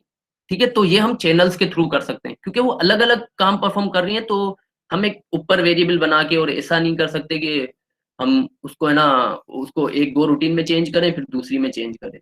तो हमें हमेशा चैनल बनाने पड़ते हैं ताकि हम हमारा जो काम है वो बिल्कुल अच्छे से हो, और ये हम चैनल के थ्रू कर सकते हैं। तो इसका जो कोड है वो मैं आपको दिखा रहा हूँ। ठीक है, मैंने वही किया, पैकेज मेन बनाया, इंपोर्ट एफएमटी और सिंक का मॉड्यूल किया, मैंने एक वेट ग्रुप बना दिया और मैंने फंक्शन मेन में मैंने एक चैनल बना दिया जिसकी मैंने टाइप इंटीजर रखी। मैंने 2 वेट ग्रुप ऐड कर दिए, मतलब मैं चाह रहा हूँ कि मैं 2 गो रूटीन यूज करूँ। पहली गो रूटीन का एक मैंने फंक्शन बना दिया, उस फंक्शन ने अपने आप को कॉल किया, उसने चैनल में 42 की वैल्यू पास की, उसने डन कर दी, उसने कहा कि भाई ये गो रूटीन डन हो गई। फिर दूसरी गो रूटीन की बारी आई, उसने वो चैनल 1 से, वो जो चैनल पे हमने वैल्यू पास की थी वहां से वैल्यू गेट की और उसने वो वैल्यू प्रिंट करा दी, उसने वेट ग्रुप को डन किया। और ये वेट ग्रुप वेट करता रहेगा हम जब तक हमारी सारी गो रूटीन्स चल नहीं जाती। ठीक है, चैनल्स का ये काम होता है एक गो रूटीन से दूसरी गो रूटीन में डेटा भेजना। और ये देख रहे हैं इसने 42 प्रिंट कर दिया जो कि यहाँ पे आ रहा था। और ये कहाँ से आया, ये चैनल से डेटा आया। और ये हमारा चैनल है, इस चैनल में पहली गो रूटीन में मैंने डेटा भेजा, दूसरी गो रूटीन से मैंने डेटा गेट किया और ये इसने प्रिंट कर दिया। तो ये अच्छी प्रैक्टिस है, ये राइट प्रैक्टिस है कि आप चैनल बना के और अपनी एक गो रूटीन से और दूसरी गो रूटीन में डेटा भेजें। ठीक है, तो that's all from my side. अब मैं आपको बता रहा हूँ कुछ इंटरेस्टिंग चीज, वो ये है कि हाँ, अगर आप चाहते हैं कि आप और ज्यादा लर्न करें, मतलब इसके इस स्लाइड्स तो मैं आपसे शेयर करूंगा, पर आप चाह रहे हैं कि आपको वीडियो कोर्स चाहिए, वीडियो ट्यूटोरियल चाहिए, तो मैंने अपनी यूट्यूब चैनल पे सारे कोर्स जो गोलैंग की जो भी चीजें हैं वो कवर की हैं। सिर्फ कुछ चीजें कवर नहीं है, जैसे गो रूटीन्स और चैनल, वो मैं जल्दी वीडियो अपलोड कर दूंगा, पर आप वो सारी वीडियोस देखें। ये तो हमने प्ले ग्राउंड पे किया। अब मैंने उस कोर्स पे क्या किया हुआ है कि मैंने उसको विजुअल स्टूडियो कोड में सेटअप वेटअप भी किया हुआ है। ठीक है, तो आप उस कोर्स को देखें और और इसकी जो कोड बेस है इसका मैंने लिंक शेयर किया हुआ है गिटहब का, आप वो कोड बेस भी देख सकते हैं। मैं आपसे स्लाइड शेयर कर दूंगा, आप वो कोड बेस भी देख सकते हैं। ठीक है, तो मेरा कोर्स लाजमी देखिएगा, ये इसका लिंक ये दिया हुआ है, ये इंट्रो है उस कोर्स का। आप हाँ, ये पूरी प्लेलिस्ट है, आप पूरी प्लेलिस्ट देखिएगा। ठीक है, और अब मेरी साइड से आपके लिए क्या सजेशन है कि मेरी साइड से ये सजेशन है कि आप गोलैंग मेरा कोर्स देखें, गोलैंग अपने सिस्टम में इंस्टॉल करें, सारे प्रोग्राम जो हैं वो प्लेग्राउंड में तो आप टेस्ट भी करें पहले, और फिर उनको अपने विजुअल स्टूडियो कोड में भी चला के देखें कि गोलैंग कैसे काम करती है। ठीक है, और एक आर्टिकल दिया हुआ है मैंने जिसमें पैकेजेस के बारे में बताया हुआ है, क्योंकि कॉन्सेप्ट बहुत थे तो मैं सारी चीजें कवर नहीं कर पा रहा था, तो इसीलिए मैंने एक आर्टिकल भी दिया हुआ है जो कि गो के पैकेजेस के बारे में बता रहा है कि पैकेजेस कैसे इंस्टॉल्ड होंगे। देखिए ना, नोड जेएस का ऐसे फायदा नहीं है, या कोई भी लैंग्वेज सीखने का फायदा नहीं है जब तक आप उसके पैकेजेस नहीं सीख लेते कि मैं इसमें पैकेजेस कैसे इंस्टॉल करूं। तो इसीलिए ये मैंने आर्टिकल दिया हुआ है जिसमें ये बता रहा है कि पैकेजेस कैसे इंस्टॉल करने हैं गोलैंग में और उनको कैसे यूज करना है। और इसकी भी मैं जल्दी, मेरी 3-4 ही वीडियोस रहती हैं कोर्स की, वो मैं जल्दी यूट्यूब पे भी अपलोड कर दूंगा। आप मेरा चैनल भी सब्सक्राइब कीजिएगा ताकि आपको, मैं अभी भी रिसेंटली एक और कोर्स रिकॉर्ड कर रहा हूँ गिटहब पे, तो आपको उसके बारे में भी पता चले। पर ये आर्टिकल जरूर रीड कीजिएगा, इसमें पैकेजेस के बारे में बताया गया, आप पैकेजेस कैसे इंस्टॉल करेंगे अपने सिस्टम में, और आप गो के पैकेजेस कैसे इंस्टॉल करेंगे और उन्हें कैसे यूज करेंगे। जैसे हमने यहाँ पे इंपोर्ट करवाया हुआ है FMT सिंक, ये तो बिल्ट इन मॉड्यूल्स थे। FMT सिंक ये बिल्ट इन गो के मॉड्यूल है, पर आप कोई भी थर्ड पार्टी मॉड्यूल गिटहब से उठा के और उनको इंस्टॉल करना और उनको यूज करना, ये सारा काम कर सकते हैं। अब एक और चीज, अब गोलैंग में मैं जिससे यूज करता हूँ, जो मेरा यूज केस है, देखिए ना हर लैंग्वेज को हम यूज करते हैं क्योंकि हमारा एक स्पेसिफिक यूज केस होता है। जैसे पाइथन पे अगर आप देखें तो AI, machine learning, data science वगैरह की साइड पे यूज होती है। जावा स्क्रिप्ट पे अगर आप देखें तो web development, mobile application, react native वगैरह के लिए यूज होती हैं, और डेस्कटॉप एप्लीकेशन इलेक्ट्रॉन जेएस के लिए। तो हर प्रोग्रामिंग लैंग्वेज का स्पेसिफिक यूज केस होता है। तो मेरा जो गोलैंग की तरफ यूज केस है वो है सर्वर साइड प्रोग्रामिंग का, क्योंकि गोलैंग का जो परफॉर्मेंस टाइम है सर वो बहुत अच्छा है। तो आपको कौन सा फ्रेमवर्क यूज करना चाहिए सर्वर साइड प्रोग्रामिंग के लिए, तो ये एक फ्रेमवर्क है, इसका भी मैंने लिंक दिया हुआ है जिन के नाम से। ठीक है, GIN, इसको गिन के लें, जिन के लें, जो भी के लें, मैं तो जिन कहता हूँ क्योंकि मुझे जिन लगता है। ठीक है, तो क्योंकि मुझे ना ये गो लैंग्वेज में ऐसा समझे कि जो जो इनकी जो डॉक्यूमेंटेशन होती है ना वो बहुत लंबी होती है, तो मुझे जिन लगते हैं सीरियस। तो ये बहुत अच्छा फ्रेमवर्क है, ये मैंने यूज भी किया है, और मैं इसका भी एक ट्यूटोरियल बनाऊंगा, वो उसी कोर्स में है। हाँ, अब मैंने आपको एक बात कही थी कि मैंने इस प्रेजेंटेशन का नाम जो है वो क्यों रखा था गोलैंग फॉर एब्सोल्यूट बिगनर, क्योंकि जो मेरा कोर्स है उसका नाम है गोलैंग फॉर एब्सोल्यूट बिगनर्स, इसीलिए मैंने इस जो हमारे जो सेशन है उसका नाम भी गोलैंग फॉर एब्सोल्यूट बिगनर्स है। तो आई होप आप मेरा कोर्स जरूर देखेंगे, और ये जो सारी चीजें इसमें लिखी हुई हैं वो आप सारी चीजें जरूर ट्राई करेंगे, क्योंकि आजकल मार्केट इन्हीं चीजों की है। बेसिक कॉन्सेप्ट तो हर कोई समझ लेता है, पर फ्रेमवर्क, पैकेजेस यूज करना, फ्रेमवर्क्स को यूज करना, सारी चीजें यही है। ठीक है, अब अब अब आप लोग रेडी हो चुके हैं गोलैंग पाकिस्तान को ज्वाइन करने के लिए। ये मेरा फेसबुक का ग्रुप है गोलैंग पाकिस्तान का, जिसमें जिसमें डिफरेंट डिफरेंट लोग हैं गोलैंग की उससे कम्युनिटी से। अभी इतनी एक्टिव तो नहीं है, पर ऐसा समझे कि वहां पे पोस्टिंग हो रही होती है थोड़ी बहुत, और अच्छे अच्छे लोग हैं गोलैंग से, और वो बाहर कंट्रीज से हैं। पाकिस्तान के तो बहुत मतलब कम है, क्योंकि पाकिस्तान में गोलैंग के डेव्स बहुत कम है। ठीक है, तो पर एक और चीज बताता चलूं, गोलैंग के डेप्थ कम है इसका मतलब ये नहीं है कि मार्केट कम है, मार्केट है गोलैंग की, मतलब काम कभी कभी आ रहा होता है, तो इसको सीखना इज अ प्लस पॉइंट। आप पाइथन सीखें, आप जावास्क्रिप्ट सीखें, साइड में गोलैंग भी सीखें, क्योंकि ये ऐसा समझिए कि 2 साल में या 1 साल में गोलैंग गोलैंग की वैकेंसीज होंगी, इंशाल्लाह जरूर होंगी, और अभी भी हैं, अभी भी मुझे मैसेजेस आते हैं गोलैंग के लिए पाकिस्तान में। ठीक है, तो मैं तो मतलब मैं तो अभी जॉब कर रहा हूँ, तो मैं इतना इंटरेस्ट नहीं होता, पर गोलैंग की वैकेंसीज है। ठीक है, तो आप ये ग्रुप ज्वाइन करें, वहाँ पे डिफरेंट गोलैंग की पोस्टिंग हो रही होती है, उनको देखें। लोग भी हैं पाकिस्तान में कुछ कुछ जो गोलैंग पे काम करते हैं, वो इस ग्रुप में भी हैं, उनके साथ बैठे अपने प्रॉब्लम शेयर करें, सॉल्यूशन लें, सॉल्यूशन दें। तो कम्युनिटी का काम यही होता है, एक दूसरे की हेल्प करना। ठीक है, तो जैसा कि मैंने आपको सबसे पहले बताया, मैं कम्युनिटी मैनेजर हूँ मेंटोर्स विदाउट बॉर्डर का। तो अगर आप चाहते हैं मेंटोर्स विदाउट बॉर्डर ज्वाइन करना, तो मुझे यार ये ईमेल मैंने दी हुई है vivek@mentorswithoutborder.net, यहाँ पे मुझे मेल करें, बता दें आपको ज्वाइन करनी है अपनी, थोड़ी मैं आपसे थोड़ी इन्फॉर्मेशन लूंगा, आपके बारे में पूछूंगा, और फिर मैं आपका जो ईमेल एड्रेस है और आपकी इन्फो है वो आगे फॉरवर्ड करूंगा। तो फिर आप एज अ मेंटोर बन सकते हैं, या फिर ये हो सकता है कि आपको, अगर आप चाहते हैं सीखना, तो वो आपको सिखा भी देंगे। अभी तो कोई करंटली ऐसी ट्रेनिंग चल नहीं रही, पर मैं उनसे बात कर सकता हूँ, आपकी अलग से ट्रेनिंग्स भी हो सकती है, ठीक है, और ये फ्री होती है, इसमें कोई पेड नहीं है, ठीक है, क्योंकि ये वॉलेंटियर वर्क है, क्योंकि वहाँ पे सारे वॉलेंटियर्स होते हैं।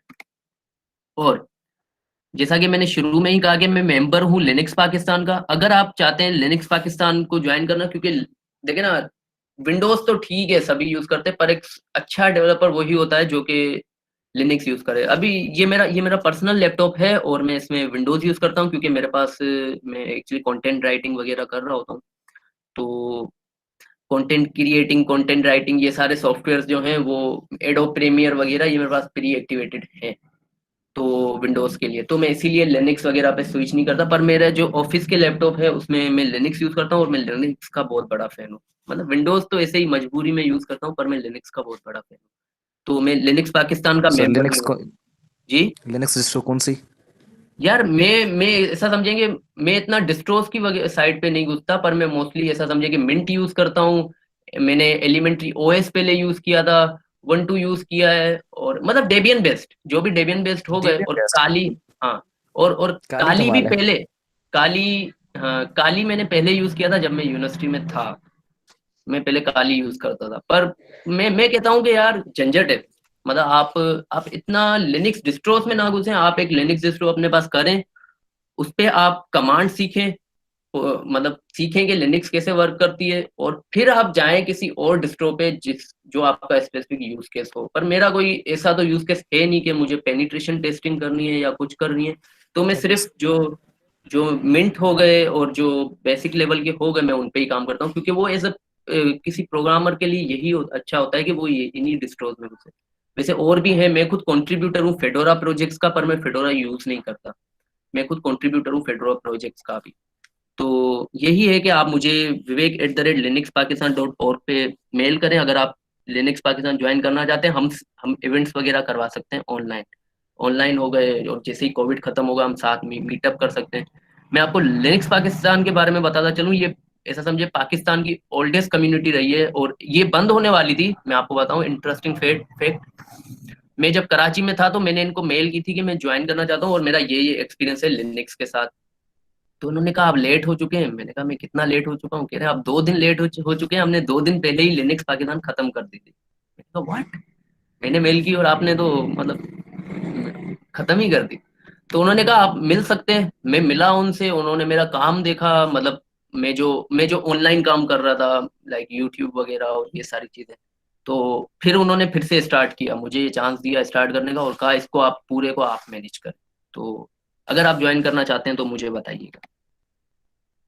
खैर, सर क्या चाहिए जी, होगा? What's requirement for joining the Linux Pakistan? Linux Pakistan के लिए रिक्वायरमेंट तो बस आपकी आपकी थोड़ी बहुत इन्फॉर्मेशन चाहिए होगी, वो मैं आगे फॉरवर्ड करूंगा।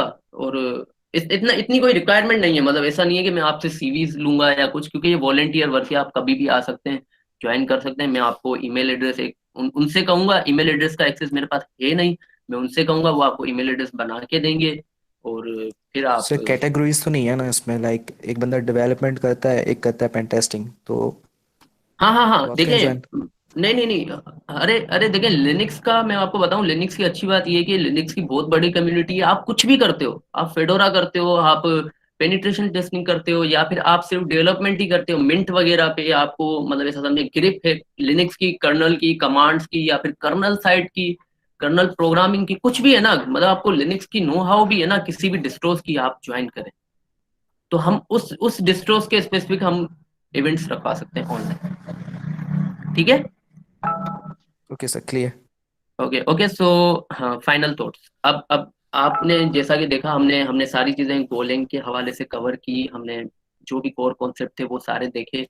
तो बस मेरी यही आपसे यही गुजारिश है कि आप ये खुद से प्लेग्राउंड पे ही ट्राई कीजिएगा, फिर कोर्स देख के अपने पास इंस्टॉल कीजिएगा विजुअल स्टूडियो कोड में। अगर आपके पास कोई इशू आता है तो मैंने अपने प्लेटफॉर्म्स के भी सबसे पहले लिंक दिए हुए थे, आप वहाँ पे मुझसे कांटेक्ट कीजिएगा, नो प्रॉब्लम।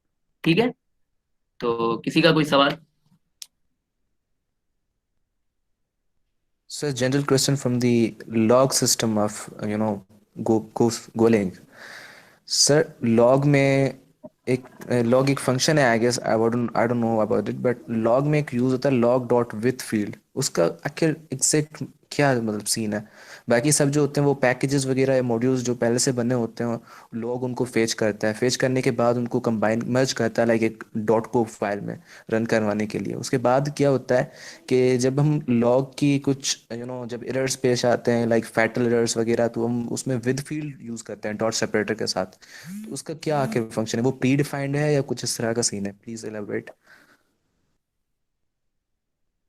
यार हाँ, टू बी ऑनेस्ट इस फंक्शन पे मैंने कभी काम नहीं किया है गोलिंग पे। आप मे बी आप ऐसा समझेंगे ये कोई, यार गोलिंग के बहुत सारे बिल्ट इन फंक्शंस हैं, तो मोस्टली मेरे ऐसा समझेंगे मैं उन्हीं पे ही काम करता हूँ जिन पे मुझे सर्वर साइड पे काम करना होता है। तो मुझे इस चीज का आइडिया नहीं है, मैं आपको ऐसा नहीं है कि मैं आपको मतलब झूठ बोल के कुछ भी बोल दूं। तो इसके बारे में मैं यही सजेस्ट करूंगा आपको, फ्रेंडली सजेशन दूंगा कि आप इसकी डॉक्यूमेंटेशन देखें, उस मॉड्यूल के बारे में देखें, क्योंकि इसकी डॉक्यूमेंटेशन जो है गोलैंग की, उसमें आपको हर पैकेजेस के बारे में पता चल जाएगा, तो आप वहां से ही देख सकते हैं। तो ऐसे मेथड का मैं कुछ भी बोल दूं और वो हो ना, तो ये मतलब मुनासिब नहीं है। ठीक है, मैं आपको इसकी डॉक्यूमेंटेशन तो आपने देखी ही होगी, अगर आप गोलैंग पे काम करते हैं तो आपने डॉक्यूमेंटेशन तो देखी होगी। ये सारे इसके पैकेजेस हैं गोलैंग के, इसमें देखें अगर आपको अपना पैकेज मिलता है तो ठीक है, वरना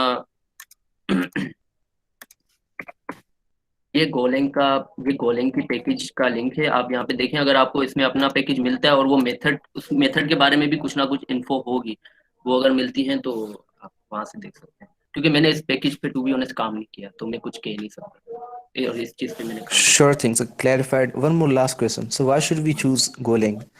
किया। हाँ Arrange to हाँ हो गया event, but why should we? Because there are so many kind of languages like Python, Bash, JavaScript, TypeScript, यार, so many kind of languages for हाँ server हाँ हाँ side. हाँ हाँ, अब हाँ, अब मैं आपको बताऊं, मैंने आपको पहले, आपने आपने मेरी बात नोटिस नहीं की, एक मैंने आपको क्या कही, मैंने आपको ये कही कि मैं देखिए, मैं ऐसा नहीं है कि मैं गोलैंग की साइड लूं क्योंकि मैं गोलैंग का इवेंट करवा रहा हूँ, तो ये मुनासिब नहीं होगा, ये आपको मतलब भटकाना होगा बिल्कुल। तो आपने मेरी एक बात पहले नोटिस नहीं की, मैंने ये कहा कि आप गोलैंग को एज अ सेकेंडरी लैंग्वेज अभी के लिए यूज कर सकते हैं, मतलब इसको सीखें, ऐसा हो कि आपके पास एक सेकेंडरी स्किल हो। पर यार मोस्टली मैं आपसे झूठ नहीं बोलूंगा, मैं खुद कराची में मैंने मतलब ऐसा समझे स्ट्रगल की है, तो मुझे पता है कि किन किन की वैकेंसीज हैं, और मोस्टली वो वैकेंसीज हैं पाइथन की, जावास्क्रिप्ट की, और गोलैंग की अभी आ रही हैं कुछ। ठीक है, गोलैंग की अभी आ रही हैं, गोलैंग की वैकेंसीज पाकिस्तान में ज्यादा बढ़ने में ऐसा समझे एक साल, मैंने बताई थी ये बात कि एक साल लग सकता है इसकी कम्युनिटी बढ़ने में, 1 से 1.5 साल लग सकता है, और मैं उस पर खुद वर्क भी कर रहा हूँ अपने आप से। मैं खुद ये चाह रहा हूँ कि शायद यही इवेंट्स करवाने से कहीं ना कहीं गोलैंग की वैकेंसीज पाकिस्तान में भी बढ़े, मेरा यही तो पर्पज है। आप समझ रहे हैं मेरी बात? Sure sir. तो हम भी हाँ, volunteer तो बनेंगे इंशाल्लाह, हाँ, हेल्प करेंगे. तो हाँ, तो आप भी वॉलेंटियर हो सकते हैं गोलैंग पाकिस्तान में, हम इवेंट्स करवा सकते हैं गोलैंग, गोलैंग के डिफरेंट डिफरेंट। तो इससे इससे देखे ना, हर प्रोग्रामिंग लैंग्वेज बनती है जब उसकी कम्युनिटी होती है, ऐसे कोई भी नहीं बनती। जावा स्क्रिप्ट और पाइथन टॉप पे क्यों है? क्योंकि इनकी कम्युनिटीज है, जावा स्क्रिप्ट की सबसे बड़ी कम्युनिटी है, पाइथन की सबसे बड़ी कम्युनिटी है, गोलैंग की पाकिस्तान वैसे तो बड़ी कम्युनिटीज है, बहुत बड़ी कम्युनिटीज है, पर पाकिस्तान में नहीं, टू बी ऑनेस्ट। तो हम अगर वो बनाएंगे तो फिर जो यंग यंग लोग आएंगे उनके लिए वैकेंसीज क्रिएट होंगी, और इससे हमारा भी फायदा होगा और सबका, पूरे पाकिस्तान का फायदा होगा। तो आप इसको, आप, मैं ये नहीं कहूंगा कि आप सीखे नहीं, यार सीखो, जो चीज आ रही है उसे सीखो, उसे अडॉप्ट करो, क्योंकि यही एक सॉफ्टवेयर इंजीनियर का काम होता है। तो आप इसको सीखो, पर इसको ये हो कि आपको अगर ऐसा समझेंगे, कभी कोई कहे कि यार गोलैंग का काम है कर दो, आप बस तैयार हो जाओ, रेडी हो जाओ। क्योंकि क्योंकि देखे ना, फ्यूचर में ये भी हो सकता है कि मे बी आप फ्रीलांसिंग का करियर चूज करो, फ्रीलांसिंग में तो कैसे कैसे काम आ रहे होते हैं, फिर आप आउटसोर्स करो उन कामों को क्योंकि आपको नहीं आता, किसी और पे ट्रस्ट करो और वो, आपको पता है ट्रस्ट टूट जाता है। ठीक है, तो फ्रीलांसिंग में यही होता है, मैं खुद फाइवर पे काम करता हूँ। तो बजाय इसके कि आप किसी और पे डिपेंडेंट रहो, आप खुद वो स्किल लर्न करो और खुद उसको अडॉप्ट करो। और मैं ये कह रहा हूँ कि पाकिस्तान में वैकेंसीज ठीक है, गोलैंग की इतनी नहीं है, पर आप अगर एक गिग क्रिएट करो फाइवर पे, आप देख सकते हो कि गोलैंग का कितना काम आता है। टू बी ऑनेस्ट, आप खुद चेक कर सकते हो। गोलैंग जावास्क्रिप्ट का तो आता ही है, पर गोलैंग का भी आपको मिलेगा। हेलो सर, आप डिपेंडेंसी का क्या कह रहे हैं? डिपेंडेंसी क्या मतलब? मतलब फ्रीलांसिंग पे डिपेंडेंट हो जाते हैं हम दूसरों पे? नहीं, हाँ नहीं, हाँ मैं ये कह रहा हूँ कि आउटसोर्स, अगर आप फ्रीलांसिंग में मतलब ऐसा समझें कि आप अपना काम किसी और को दे दें, मतलब कि तुम कर दो। मोस्टली वो काम जैसे आपको, आपके पास अगर आता है गोलैंग का काम फ्रीलांसिंग में, सपोज आपने एक गिग बना दी, पर आपने गिग इसलिए बनाई कि ताकि आप कुछ अर्न कर सके, पर आपको गोलैंग का काम नहीं आता था, तो आप क्या करोगे, आप बाहर के बंदे ढूंढोगे, हाँ, कि गोलैंग का जो काम कर सके, आप उन पे डिपेंडेंट रहोगे। वो आपको पता है मोस्टली यही होता है कि जब आप कोई और बंदा चूज करते हैं तो वो काम करता नहीं है, या फिर आप, क्योंकि आप पूरे उस पर ही डिपेंडेंट हो जाते हो, क्योंकि वो काम आपको नहीं आता। तो जब आपको एक काम नहीं आता तो आप खुद सीख लो, ठीक है। आप अगर जावास्क्रिप्ट सीख रहे हो तो मैं ये कहूंगा, देखें, हाँ, फिक्र नहीं करें, मतलब एक साथ नहीं सीखें दो लैंग्वेजेस, एक लैंग्वेज पहले अच्छी सीखें। अगर आप जावास्क्रिप्ट पे काम कर रहे हैं वो सीखें, अगर आप चाहते हैं कि मैं गोलैंग को गोले फिर, हाँ, फिर आप चाह रहे हैं कि मैं जावास्क्रिप्ट सीख के और मैं गोलैंग सीखूं, तो नो डाउट जरूर सीखें। और मैं ये कहूंगा कि इस इवेंट के बाद आप खुद से थोड़ा ट्राई करें, क्योंकि मैं देखे ना, मैंने ये इवेंट इसलिए कराया कि आपको कॉन्सेप्ट क्लियर हो, ना कि आप सेंटेक्स रटें, ना कि आप किसी लैंग्वेज का सेंटेक्स रटें, आपको कॉन्सेप्ट क्लियर हो। और ये कॉन्सेप्ट आपके C++ का, अगर आपका आपका तो शायद पेपर हो भी चुका होगा मोस्ट ऑफ यू, मतलब जो भी हो, आप मोस्टली सीनियर हो, तो आपका तो C++ के पेपर दो होंगे, पर इन केस अगर कोई भी लैंग्वेज आ जाती है और उसमें ये कॉन्सेप्ट्स आ जाते हैं, तो आप उनको निपटा लो, ठीक है। तो आप अपनी एक लैंग्वेज पहले सेलेक्ट करो, आपको कौन सी लैंग्वेज सेलेक्ट करनी है, देखो वैकेंसीज देखो। अगर आपको ये बात पता नहीं चल रही, आपको गाइडेंस चाहिए यार, नो डाउट मैं बैठा हूँ, मुझे कभी भी मैसेज करो फेसबुक पे, और मतलब जो आपको ठीक लगे आप करो, मैं बैठा हूँ, मैं आपको बता दूंगा कि क्या क्या लैंग्वेजेस हैं जो कि जिनकी मार्केट है। और फिर, पर ये मैं जरूर सजेस्ट करूंगा कि आप इवेंट के बाद आप खुद से ट्राई करो इस प्रोग्रामिंग लैंग्वेज को, गोलैंग को, और इसके इसके कॉन्सेप्ट समझो बस कि ये कैसे काम कर रही है, इसके इंटरनल्स देखो, ये अंदर की चीजें देखो, खुद से इंस्टॉल करके चलाओ, बस खेलो। मैं ये कह रहा हूँ कि बस आप खेलो प्रोग्रामिंग लैंग्वेज के साथ।